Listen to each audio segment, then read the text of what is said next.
Will Smith sat alone in his study. The room was still. A single lamp cast a pool of soft light over the desk, littered with scribbled notes, old letters, and photographs he hadn't touched in years. The rest of the house was silent. Even the usual hum of traffic outside seemed to have dulled, as if the world had leaned in to listen that he hadn't been on a talk show in over a year, not since the silence began, not since the death of Pope Francis. That it wasn't something people associated with him. Their connection had never been public, never the subject of headlines. But in the final days of the Pope's life, Will had visited him in private. What was spoken between them that night stayed locked inside Will's chest like a fire in a sealed vault, and ever since, he hadn't found the words or the courage to speak them aloud. That he was still staring at an old photograph when he noticed the envelope. That he didn't hear anyone enter. Didn't hear a knock. That it was just there, lying squarely at the center of the desk, thick, black, elegant. No postage stamp, no address. Just his name, handwritten in silver ink. Will hesitated. Then opened it. Inside was a single sheet of paper. Will, we want to hear the story no one else will tell. The one only you can speak. 1 hour. Live. We won't feed you questions. If you're not ready, don't come. But if you are, come tell the truth. At the bottom was the unmistakable logo of one of the most watched primetime talk shows in the world. That he read it once. Then again. Then a third time, and with each read, something inside him shifted. He thought of Pope Francis' hands resting on his. That low, broken voice, one day, you will speak. And when they laugh, let them. Truth doesn't need approval. 3 days later, at precisely 6 p.m., Will Smith stood behind the curtains of Studio 7B. The murmur of the crowd buzzed like electricity behind the stage walls. A producer gave the countdown. 3 fingers. Then 2. Then 1. Will adjusted his cuffs. Closed his eyes. This wasn't about fame, this wasn't about image, this was about a promise he made to a dying man, and a truth the world wasn't ready to hear. He stepped into the light. The lights in Studio 7B were blinding. Will Smith sat down slowly, his presence calm but not passive. The air was stiff, too controlled, like a theater where everyone was pretending they hadn't come just to watch someone fall. He nodded at the host, gave a quiet smile to the audience, folded his hands in his lap, and waited. The host, too comfortable, too confident, leaned forward. Ladies and gentlemen, please welcome Will Smith, movie star, Grammy winner, occasional philosopher, and, apparently, papal confidant. Polite laughter rolled through the audience, not too loud, not too soft. The kind meant to ease discomfort with mockery. We'll let it pass, you've had quite a year, Will, the host continued. I mean, the world's seen every angle of you and now, they're about to see your Holy One. More laughter. Cameras panned for reaction shots. Still, Will didn't flinch. I was with him, he said simply. Pope Francis. In the Vatican. No press. Just 2 men in a quiet room. The host raised his eyebrows. You. Just, chilling with the Pope. A wave of sarcasm washed across the set. Will nodded. He called for me. Oh, so now the Pope sends invites to Hollywood, the host joked. The audience cracked up again. A few clapped, feeding off the energy. Someone whistled. Will waited. He looked around, meeting the eyes of the people laughing. Not with anger. Not with shame, with sadness. He continued, voice steady, he was tired. But not from age. He was tired of pretending. Of the wait. Of the cameras. He said, Will, people are listening to everything except truth. Truth isn't loud enough to win anymore. The laughter thinned. The host smiled awkwardly. That's deep, man. Real deep. You write that one down in your dream journal? A sharp laugh. The audience joined in again, more hesitantly this time. Will leaned in. He told me he was scared. Scared that no one would carry the weight after him. That no one would say what he couldn't say from the balcony anymore. Like what? The host pushed. That Hollywood is the real church now. Some in the crowd chuckled. But others stopped, because something in Will's voice cut through all of it. Something unshakable, he told me, Will said, eyes locked forward, that faith isn't something you perform. It's something you protect. That silence isn't empty, it's sacred. That we've filled the world with too many voices trying to be heard, and not enough people willing to listen. No one laughed, not this time. The host shifted in his seat, suddenly unsure where to steer the energy. So, what you think he passed the torch to you? You his messenger now? Will didn't move. His tone didn't change. I think he trusted me to speak when no one else would. The host smirked, but it didn't land the same way. You know how this sounds, right? A-list actor goes off the radar for a year, comes back claiming he's got the Pope's final message. That's bold. Someone in the audience muttered, he's lost it. Another said, this is embarrassing. Will heard it all. He heard every word. Every eye roll. Every shallow laugh. Every whispered doubt that he didn't fight it. He told me, they'll laugh. Because they're afraid. They laugh to keep from hearing. Because if they heard, they'd have to change. He paused. Let the silence stretch. They're laughing now, Will said, softer. The host blinked. You saying we're scared? Will nodded once, yes. Because deep down, you believe me. And that terrifies you.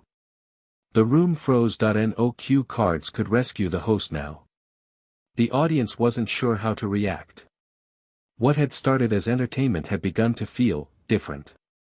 Heavier.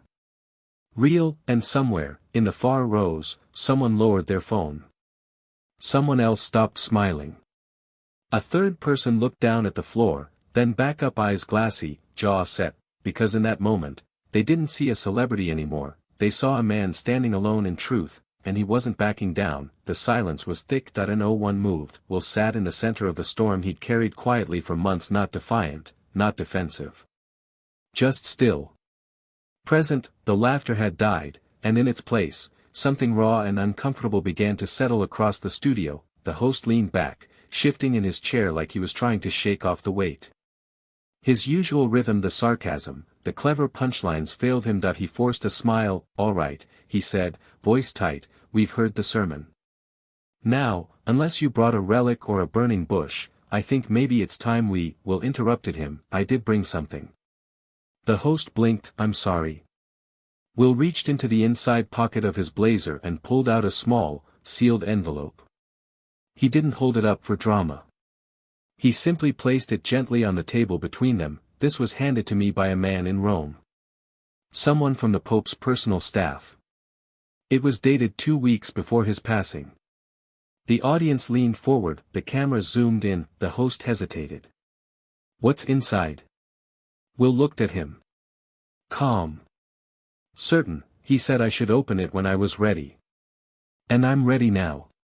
For the first time since Will walked onto the stage, the host didn't speak. Will opened the envelope. Inside, a flash drive. Black. Unlabeled. He handed it to a producer without a word. Seconds later, the studio screen behind them flickered to life. The image was simple. A small room, sunlight bleeding in through high windows. And there, seated in a plain chair, wrapped in white, was Pope Francis. A quiet gasp swept through the audience. The Pope looked straight into the camera. His voice was soft. Tired. But clear. If this is being seen. I am likely no longer among you, but perhaps, that is when people listen best. This is not a message for Catholics. It is not for the Church. It is for every human being who believes truth still matters. I gave this message to a man not because he was holy but because he knew what it meant to be broken, and to rise anyway. The camera stayed close. Unflinching. The world confuses volume with wisdom, confuses noise with authority. We worship reaction and mock reflection, but I have seen what comes after silence. It is not peace. It is emptiness, and I fear, we are building a future without soul. The studio was stone quiet. Somewhere in the front row, someone was crying. On stage, the host sat frozen, mouth slightly open, face drained of color. The Pope continued, this man, Will, carries burdens he cannot explain to you, but he carries them still, because he believes there is still a place in this world for courage that doesn't perform. Listen to him, not because he is famous, but because he remembers what we have all forgotten. The screen faded to black. No music. No applause. No cue cards, just silence. Will exhaled, not in triumph, not in relief. In reverence. The host tried to speak, but no words came. The audience, all of them, were standing, not cheering, just standing. As if rising not for Will, not even for the Pope, but for something that had been missing from the world for too long. Truth, simple, quiet, undeniable. Will turned to the host. You don't have to believe me, he said softly. You just have to stop laughing long enough to hear what's real. And with that, he stood. The camera followed him as he walked off stage slowly, calmly, without looking back. He didn't need validation, he didn't need applause, he had already delivered the message, and it had finally been heard. The silence that followed the Pope's final words felt endless. For a moment, it seemed like the show might simply cut to black. The cameras caught everything: the stunned host, the frozen audience, the rawness on Will's face. But then, almost mechanically, the host straightened in his chair. He forced a laugh, brittle, hollow. Well, that was heavy, he said, voice cracking slightly. No one laughed with him. The host cleared his throat, searched his desk for something, anything to anchor himself. So, Will, he said, grasping at control, you seriously expect people to believe that you were entrusted with this secret mission? There it was, the old mockery, dressed up in new, desperate clothes. Will didn't flinch. I didn't ask for it, he said quietly. I didn't even want it. But truth doesn't always pick the ones you expect. The host chuckled, but it sounded wrong. He shifted again, restless. The usual rhythm of humiliation wasn't working. He glanced at the audience for help, but found only faces watching him, stone cold, expectant. So what now? The host said, voice louder, too loud. You think you're a prophet? You want us all to kneel? Will leaned forward slightly, his presence filling the space between them. No, he said. I want you to listen. Really listen. Not to me. To yourself. To the part of you that's still human under the noise, under the show, under the fear. The host smirked, but it faltered at the edges. And what if I don't hear anything? He shot back. Will studied him, not with anger, not with pity, with sadness. Then maybe, Will said, voice barely above a whisper, you've been talking so long, you forgot how. The words hit harder than any insult could. A murmur ran through the audience. Someone in the back clapped once, not loud, not performative, just a soft, real sound. The host looked around, desperate to salvage the moment. All right, he said, fake grin plastered back on, let's get back to something lighter, shall we? Let's talk about your next movie. Will shook his head. I didn't come here to promote anything, he said. I came to keep a promise.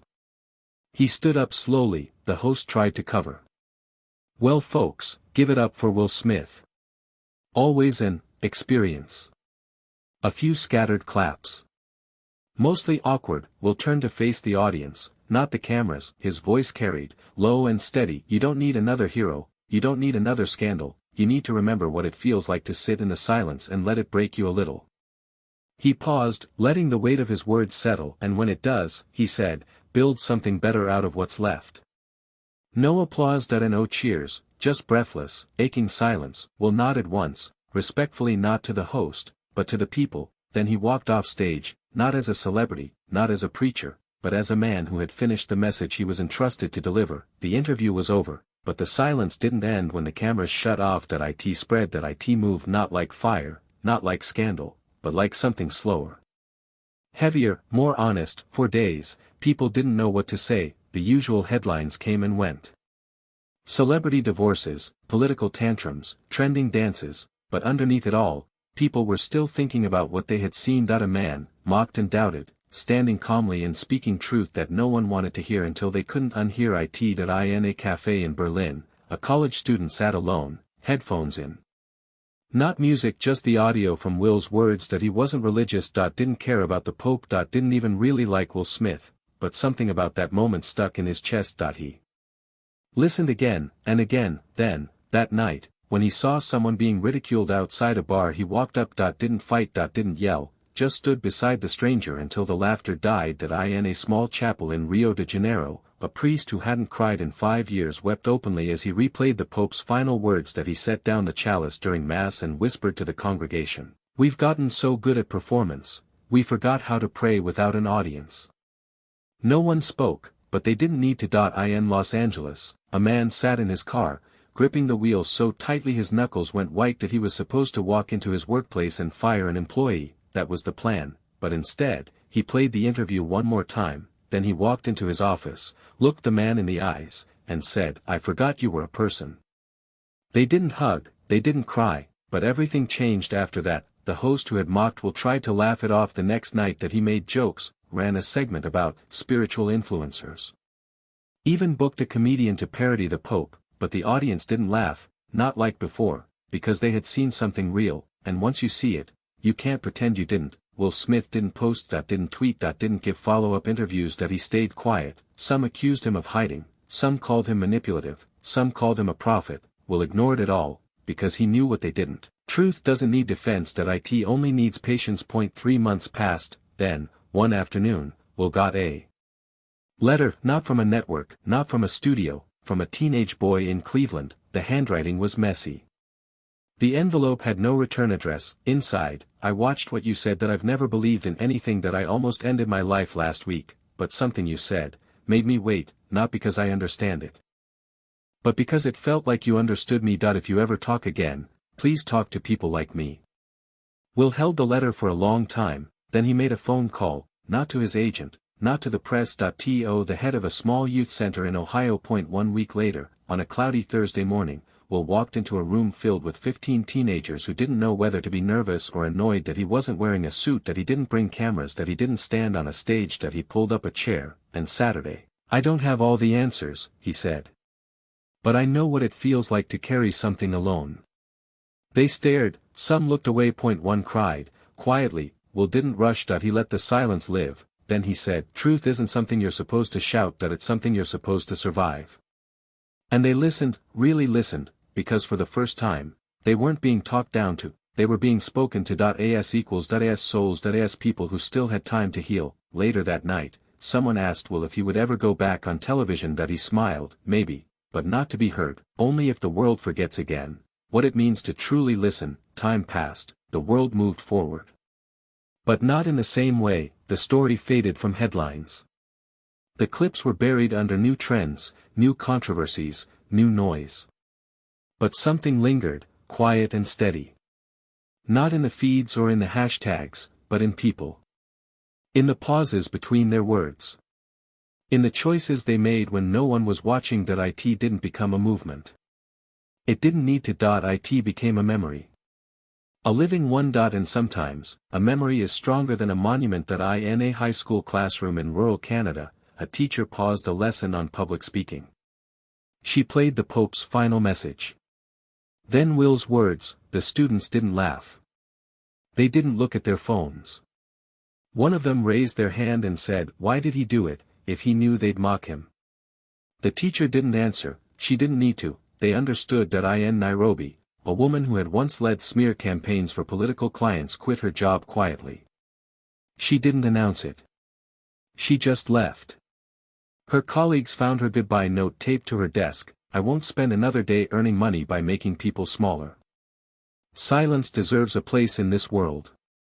I want to find mine again." In Rome, a young seminarian read the transcript of the broadcast over and over.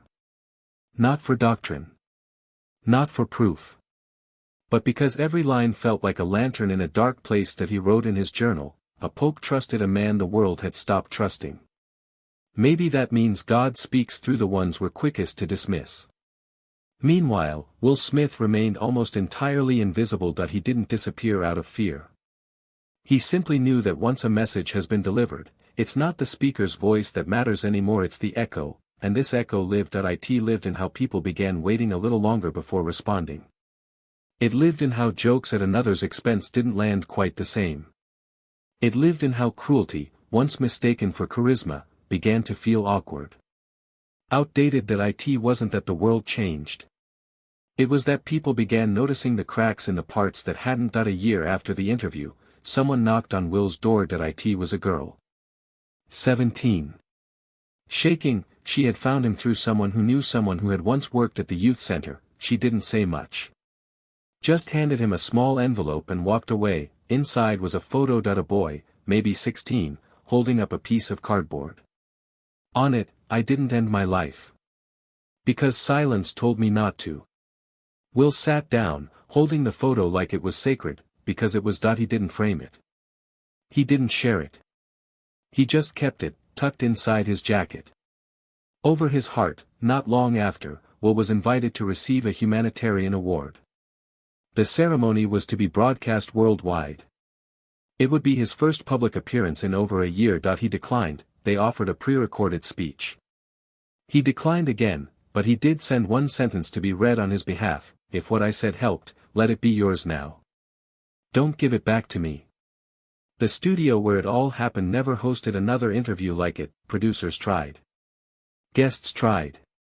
But something had changed. You can't invite lightning twice, and you can't recreate a moment born from truth. So eventually, they changed the format.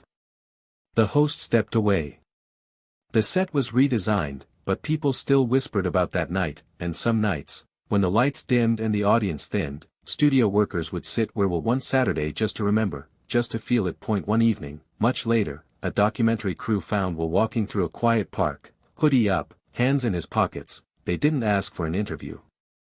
They just said, "We're telling stories that changed us. This one changed everything. Do you want to say anything before we close it?" Will smiled, then he said the last thing he would ever say on the record: "I didn't go there to be right. I went there to keep a promise. And that promise was simple: when the time comes to speak, speak. Even if your voice isn't welcome. Even if they laugh. Because some things are worth saying, even if only one person hears them." He looked past the camera. Into the dusk. "And if the world ever forgets how to listen again, I hope someone else remembers how to speak." Then he walked away, and the camera didn't follow, because that's how the truth ends, not with a bang. Not with a headline, with someone walking into the silence, and trusting it will echo again.